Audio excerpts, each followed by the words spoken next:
श्री गणेश भगवान की जय, उमापति महादेव की जय, राधा कृष्ण की जय।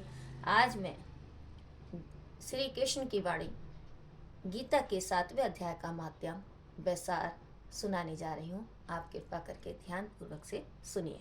जय श्री कृष्ण। भगवान शिव कहते हैं, हे पार्वती, अब मैं 7वें अध्याय का माध्यम बतलाता हूँ, जिसे सुनकर कानों में अमृत राशि भर जाती है। पाटलिपुत्र नामक एक दुर्गम नगर है, जिसका गोपुर द्वार बहुत ही ऊंचा है। उस नगर में शंकुकर्ण नामक एक ब्राह्मण रहता था।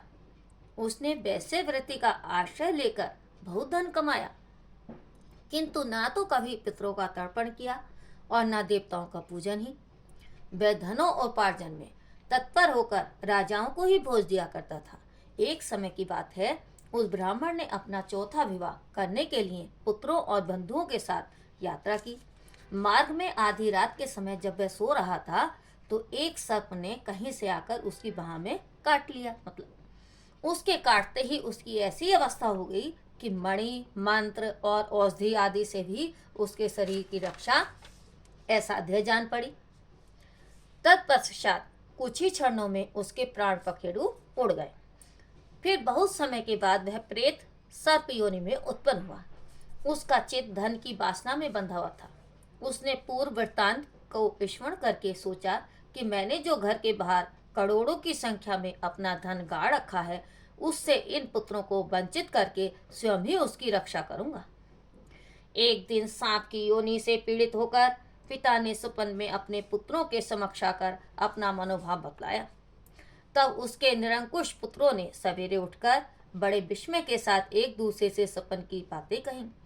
उनमें से मंझला पुत्र कुदाल हाथ में लिए घर से निकला और जहां उसके पिता सर्प योनि धारण करके रहते थे, उस स्थान पर गया। यद्यपि उसे धन के स्थान का ठीक ठाक पता नहीं था, तो भी उसने चिन्हों के से उसका ठीक निश्चय कर लिया और लोभ बुद्धि से वहां पहुंचकर बावी को खोदना आरंभ कर दिया। तब उस बावी से बड़ा भयानक सांप प्रकट हुआ और बोला, ओ मूढ़, तू कौन है और किस लिए आया है? क्यों बिल खोद रहा है अथवा किसने तुझे भेजा है? ये सारी बातें मेरे सामने बता। पुत्र बोला, मैं आपका पुत्र हूँ, मेरा नाम शिव है। मैं रात्रि में देखे हुए स्वप्न से विस्मित होकर यहाँ का स्वर्ण लेने के कौतूहल से आया हूँ। पुत्र की यह वाणी सुनकर वह सांप हंसता हुआ उच्च स्वर से इस प्रकार स्पष्ट वचन बोला, यदि तू मेरा पुत्र है तो मुझे शीघ्र ही बंधन से मुक्त कर। मैं पूर्व जन्म के गाड़े हुए धन के लिए सर्प योनि में उत्पन्न हुआ हूँ। पुत्र ने पूछा, हे पिताजी, आपकी मुक्ति कैसे होगी? इसका उपाय मुझे बताइए, क्योंकि मैं इस रात में सब लोगों को छोड़कर आपके पास आया हूँ। पिता ने कहा, बेटा, गीता के अमृत व 7वें अध्याय को छोड़कर मुझे मुक्त करने में तीर्थ, दान, तप और यज्ञ भी सर्वदा समर्थ नहीं है। केवल गीता का 7वां अध्याय ही प्राणियों के जरा, मृत्यु आदि दुखों को दूर करने वाला है। हे पुत्र, मेरे श्राद्ध के दिन 7वें अध्याय का पाठ करने वाले ब्राह्मण को श्रद्धा पूर्वक भोजन कराओ, इससे निसंदेह मेरी मुक्ति हो जाएगी। हे वत्स, अपनी शक्ति के अनुसार पूर्ण श्रद्धा के साथ वेद विद्या में प्रवीण अन्य ब्राह्मणों को ही भोजन कराना। सर्प योनि में पड़े हुए पिता के वचन सुनकर सभी पुत्रों ने उसकी आज्ञा के अनुसार तथा उससे भी अधिक किया। तब शंकुगण ने अपने सर्व शरीर को त्याग कर दिव्य देह धारण किया और सारा धन पुत्रों के अधीन कर दिया। पिता ने करोड़ों की संख्या में जो धन बांट कर दिया था, उससे वे सदाचारी पुत्र बहुत प्रसन्न हुए। उनकी बुद्धि धर्म में लगी हुई थी, इसलिए उन्होंने बावली, कुआं, पोखरा, यज्ञ और देव मंदिर के लिए उस धन का उपयोग किया और अंशशालाएं भी बनवाई। तत्पश्चात 7वें अध्याय का सदा जप करते हुए उन्होंने मोक्ष प्राप्त किया। हे पार्वती, यह तुम्हें 7वें अध्याय का महात्म्य बताया गया है, जिसके श्रवण मात्र से मानव सब पातकों से मुक्त हो जाता है। बोल श्री कृष्ण भगवान की जय। अब 7वें अध्याय का सार सुनेगा। ओम श्री परमात्मे नमः।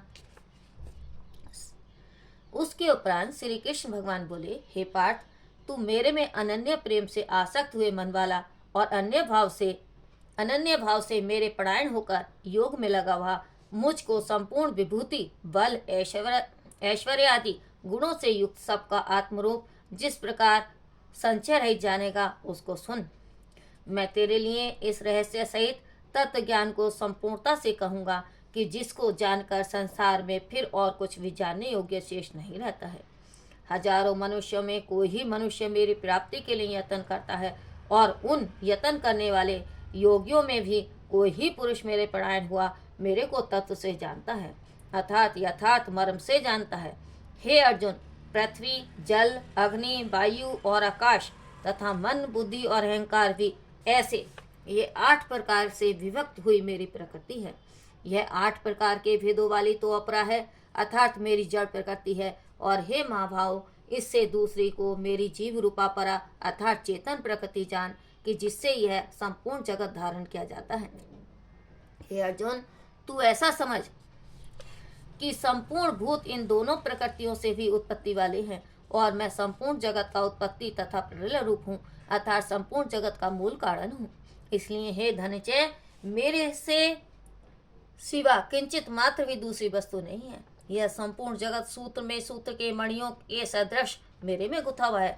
हे अर्जुन, जल में मैं रस हूँ तथा चंद्रमा और सूर्य में प्रकाश हूँ, और संपूर्ण वेदों में ओंकार हूँ तथा आकाश में शब्द और पुरुषों में पुरुष तत्व हूँ। पृथ्वी में पवित्र गंध और अग्नि में तेज हूँ, और संपूर्ण भूतों में उनका जीवन हूँ, अर्थात जिससे वे जीते हैं वह मैं हूँ, और तपस्वियों में तप हूँ। हे अर्जुन, तू संपूर्ण भूतों को का सनातन कारण मेरे को ही जान। मैं बुद्धिमानों की बुद्धि और तेजस्वियों का तेज हूँ। हे वरश्रेष्ठ, मैं बलवानों का आसक्ति और कामनाओं से रहित बल अर्थात समर्थ हूँ, और सब भूतों में धर्म के अनुकूल अर्थात शास्त्र के अनुकूल काम हूँ। और भी जो सत्व गुण से उत्पन्न होने वाले भाव हैं और जो रजोगुण से तथा तमोगुण से होने वाले भाव हैं, उन सबको तुम मेरे से ही होने वाले हैं ऐसा जान, परंतु वास्तव में उनमें मैं और वे मेरे में नहीं हैं। गुणों के कार्य रूप सात्विक, राजस और तामस, इन तीनों प्रकार के भावों से अर्थात राग, द्वेष आदि विकारों से और संपूर्ण विषयों से यह सब संसार मोहित हो रहा है।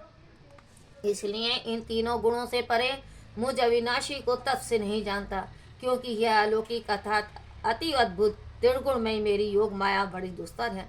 परंतु जो पुरुष मेरे को ही निरंतर भजते हैं, वे इस माया को उल्लंघन कर जाते हैं अर्थात संसार से तर जाते हैं।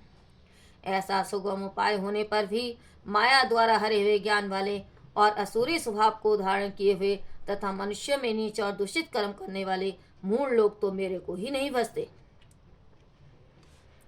हे भरतवंशियों में श्रेष्ठ अर्जुन, उत्तम कर्म वाले अर्थार्थी, आर्थ, जिज्ञासु और ज्ञानी अर्थात निष्कामी, ऐसे 4 प्रकार के भक्तजन मेरे को भजते हैं।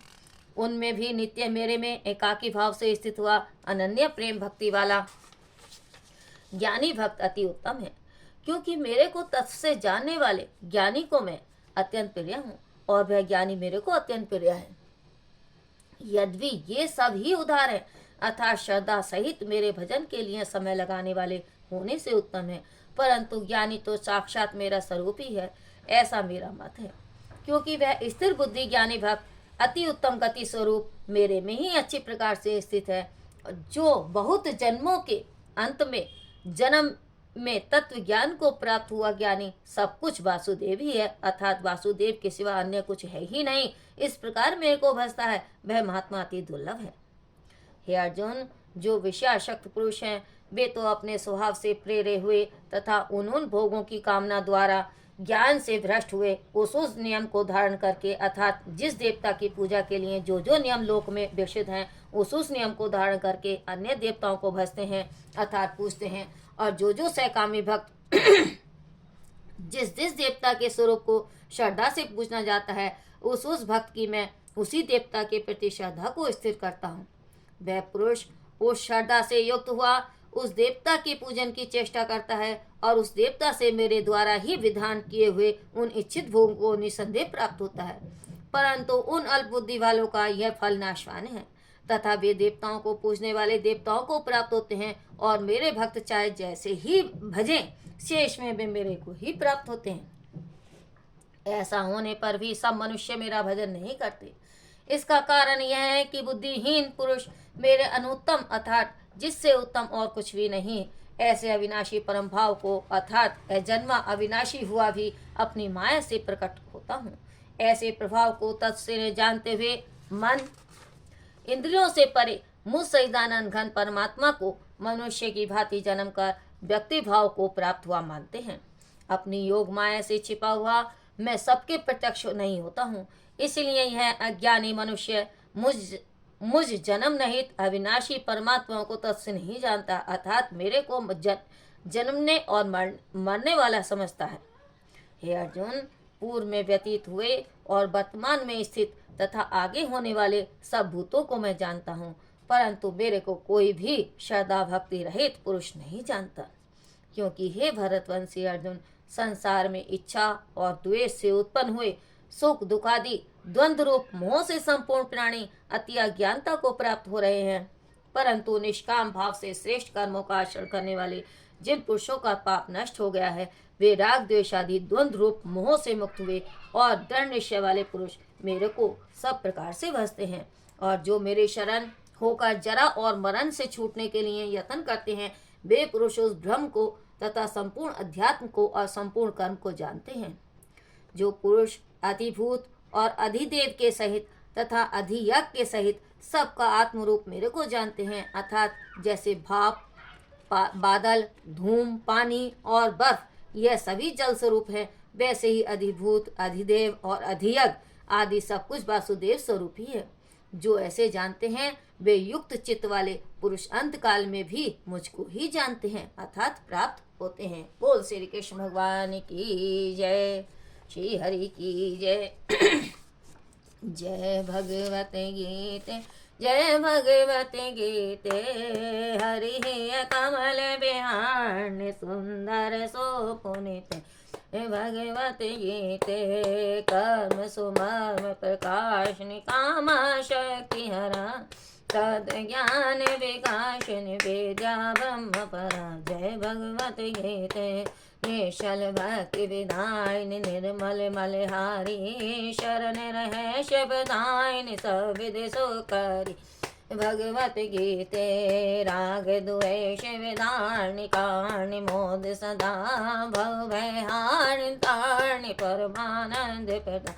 भगवत गीते असुर भाव विनाशी नाशनी तम रजनी देवी सदगुण दायिनी हरि रसिका सजनी। जय भगवत गीते समता त्याग सिखामनी हरि की वाणी सकल शास्त्र के स्वामी श्रुतियों की रानी। जय भगवत गीते दया सुधावर सामने मातो कृपा की जय हरि पद प्रेम दान कर अपनों कर लीजिए। जय भगवत गीते, जय भगवत गीते। बोल भगवत गीता मैया की जय। कपूर गौरम कर्णातनम संसार सरम भुजेन्द्रहरम सदा वसंतम विद्यारविंदे भवानी सीतम नमामि। मंदार माला कुलिताल गाये कपाल माला शेखराय दिव्यामराय दिगंबराय नमः शिवाय च नमः शिवाय। नमो देव्य महादेव्य शिवाय संतम नमः नमः प्रगति न्याता भरता सनातम सर्वमंगल मंगलीय शिवेश्वर सदिके शरण तिरवयम के गौरी नारायणी नमस्तुते।